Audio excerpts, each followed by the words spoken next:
Hi all, this is Anjali and welcome to my channel. So you have this question for Python and SQL interface जो आपसे 2 marks के लिए पूछा जा सकता है एंड इसमें आपसे डायरेक्ट डेफिनेशंस पूछ सकते हैं लाइक कि कर्सर क्या होता है, रिजल्ट सेट क्या होता है।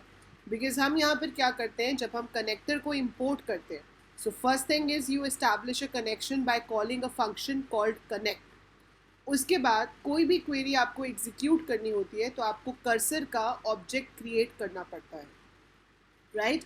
सो यहाँ पर आप बताएंगे कि कर्सर की डेफिनेशन क्या है। So a cursor is an object which helps to execute the query and fetch the records from the database. So आपके पास जो भी क्वेरी है वो एग्जीक्यूट हमेशा कर्सर की हेल्प से होगी। बिना कर्सर के हम किसी भी क्वेरी को एग्जीक्यूट नहीं कर सकते। फॉर एग्जाम्पल, अगर मुझे एक कर्सर क्रिएट करना है तो मैं कर्सर का नाम लिखूंगी, कनेक्शन डॉट कर्सर लिखूंगी। उससे क्या होगा, एक कर्सर क्रिएट हो जाएगा एंड फिर C1 डॉट एग्जीक्यूट लिखने के बाद आप यहाँ पे कोई सी भी कमांड लिख सकते हो।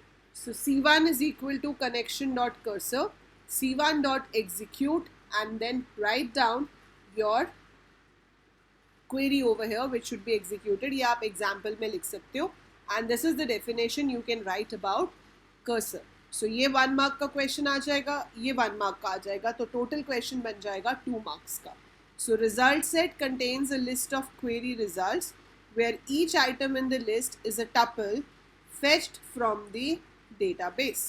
So result set जो क्या है, it contains a list of query. अब जैसे आपने ये कमांड जो लिखी थी, जो C1 डॉट एग्जीक्यूट करके लिखी थी, अगर वो कमांड आपकी अपडेट है, इंसर्ट है, डिलीट है, तो उससे तो क्या होगा कि सीधे सीधे डेटाबेस में चेंजेस हो जाएंगे।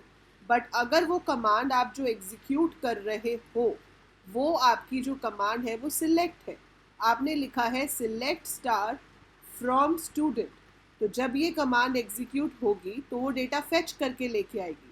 So result set is the object which will contain the fetched data. तो हमारे पास different functions होते हैं, fetch all, fetch many and fetch one. इसका difference मैंने आपको अलग वीडियो में बताया हुआ है, but otherwise जब आप यहाँ पे fetch all करते हो let's say, तो जो भी इस query ने fetch किया है वो मेरे पास इस result set में आ जाएगा. So whatever the query has fetched that comes in the result set. और फिर आप उस रिजल्ट सेट में से एक एक करके डेटा को उठा सकते हो by taking this code like for row in RS. So it comes as a list of tuples and then I can perform whatever operation I have to perform on the row. तो definition क्या होगी, result set contains a list of query result where each item in the list is a tuple fetched from the database. तो अब यहाँ पे आपके पास एक एक टपल आ जाएगी और उसको आप यहाँ पर प्रिंट करा सकते हो, प्रोसेस कर सकते हो, जो भी करना है। तो जब ये आपको एग्जाम में क्वेश्चन आएगा, एक तो आपको डेफिनेशन लिखनी है और एक आपको ऐसे कोड वाला एग्जाम्पल छोटा सा लिख के दिखाना है कि इसमें रिजल्ट सेट बन कैसे रहा है।